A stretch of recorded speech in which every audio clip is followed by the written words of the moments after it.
Hello viewers, সিনে কথক বাংলা চ্যানেলে আপনাদের স্বাগতম।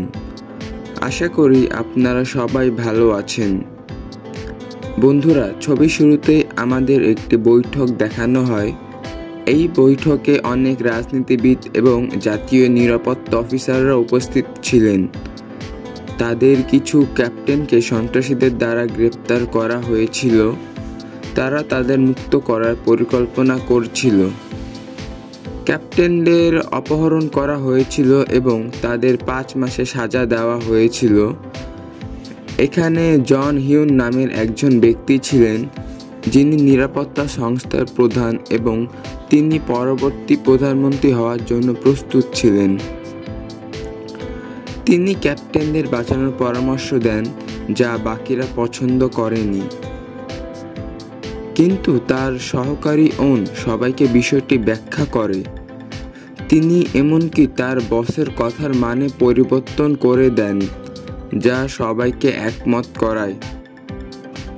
আর আজ তার এই পরিস্থিতি সামলানোর কারণে জন উন তার ওপর খুব খুশি। তিনি বলেন, যদি আমি তোমার মতো লোকদের আগে পেতাম, আমি আজ প্রধানমন্ত্রী হতাম। যাই হোক, ওন তার বাড়িতে যায়, যেখানে আমরা তার মেয়ে কিয়ং মিনকে দেখি, যাকে ওন জোর করে অন্য দেশে পড়তে পাঠাচ্ছিল। কিয়ং মিন এখন এয়ারপোর্টের পথে। যাওয়ার পথে তার গাড়ির তেল শেষ হয়ে যায়, তাই সে একটি পেট্রোল পাম্পে থামে, যেখানে সে একটি ছেলের সঙ্গে দেখা করে। ওন তাকে তার কার্ড দেয়, কিন্তু ছেলেটি বলে, আমাদের মেশিন নষ্ট হয়েছে, আমাদেরকে নগদ টাকা দিতে হবে। এটি শুনে ওনের সন্দেহ হয়। তার কথা শুনে মনে হয় যেন ছেলেটি টাকা নিজের কাছে রেখে তার বসকে মিথ্যা বলবে। তাই তিনি ছেলেটিকে বলেন, আমি তোমার বসকে এই টাকা দেব।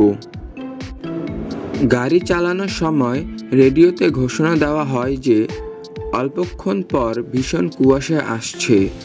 হাইওয়েতে ভ্রমণরত সবাইকে সাবধান থাকার এবং সাবধানে গাড়ি চালানোর পরামর্শ দেওয়া হয়।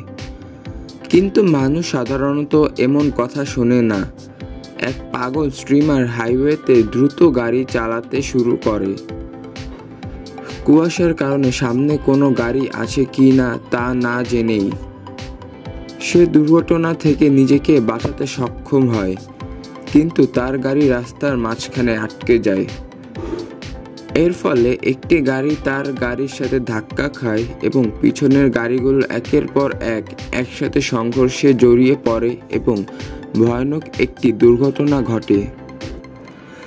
এই গাড়িগুলোর মধ্যে অনেক মিলিটারি ভ্যানও ছিল, যাদের মধ্যে একটি ভ্যানে অনেক কুকুর ছিল।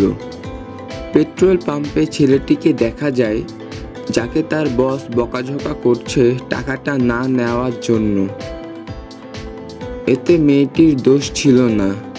ছেলেটি বোঝানোর চেষ্টা করে, তবু তার বস বলে, যদি তুমি তার কাছে টাকা না নাও, আমি তোমার বেতন থেকে টাকা কেটে নেব। এদিকে রেডিওতে হাইওয়েতে দুর্ঘটনার খবর পাওয়া যায়। ছেলেটি অনুমান করে যে ওন সম্ভবত এই দুর্ঘটনায় আটকা পড়েছে। তাই সে টাকাটা নিতে সেই দিকেই রওনা দেয়, ঘন কুয়াশার মধ্যে দিয়ে। এদিকে ওনের গাড়ির সামনে একটি উল্টে থাকা গাড়ি ছিল এবং সেও দুর্ঘটনা থেকে অল্পের জন্য বেঁচে যায়। কিন্তু সে আর এগোতে পারছিল না। তাই সে তার বসকে ফোন করে, যাতে তার বস এখানে এজেন্ট পাঠিয়ে সবাইকে উদ্ধার করতে পারে। তার এই ফোন কল শুনে কিয়ং মিন খুব রেগে যায় এবং বলে, তুমি কেমন নিরাপত্তা কর্মী? তুমি বাইরে গিয়ে সাহায্য করছো না কেন? ওন একটি দুর্ঘটনাগ্রস্ত গাড়ির কাছে যায়, কিন্তু দেখে যে কিছু সৈনিক ইতিমধ্যেই সেখানে এসে লোকটিকে উদ্ধার করেছে। একজন ডাক্তার একজন সৈনিককে কুকুরগুলো পরীক্ষা করতে বলে। সৈনিক একটি ভ্যানে গিয়ে দেখে যে সব কুকুর পালিয়ে গেছে। শুধু তাই নয়, একটি কুকুর একজন সৈনিকের ওপর আক্রমণ করে তাকে মেরে ফেলেছে। এর মানে ছিল যে এই কুকুরগুলো ভীষণ হিংস্র। অনেক মানুষ হাইওয়েতে আটকা পড়েছিল এবং তাদের জীবন এই কুকুরগুলো দ্বারা হুমকির মুখে পড়বে।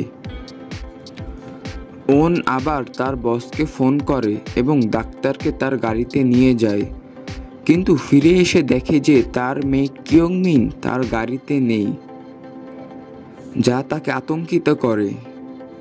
কিয়ংমিন একটি কুকুরকে দূর থেকে দেখছিল, যেটি পাগলের মতো মাথা দিয়ে একটি ব্রিজে আঘাত করছিল এবং নিজেকে আঘাত করছিল। কিয়ংমিন এগিয়ে গিয়ে তাকে একটি বিস্কুট দিতে চেয়েছিল, কিন্তু ঠিক তখনই ওন এসে তাকে অনুসরণ করে এবং তাকে বাধা দেয়। এর পরের গল্প আরও জটিলতা এবং উত্তেজনা নিয়ে এগোয়, যেখানে কুকুরগুলো আরও আক্রমণাত্মক এবং পরিস্থিতি আরও বিপজ্জনক হয়ে ওঠে। শেষ পর্যন্ত ওন এবং অন্যরা এই পরিস্থিতি থেকে বেঁচে ফিরতে সক্ষম হয় এবং ওন জনসাধারণের সামনে প্রকল্প সাইলেন্স সম্পর্কে সমস্ত সত্য প্রকাশ করেন। এইভাবে ছবির গল্প শেষ হয়। তো ভিউয়ার্স, গল্পটি ভালো লাগলে চ্যানেলটি সাবস্ক্রাইব করতে ভুলবেন না। সবাইকে ধন্যবাদ।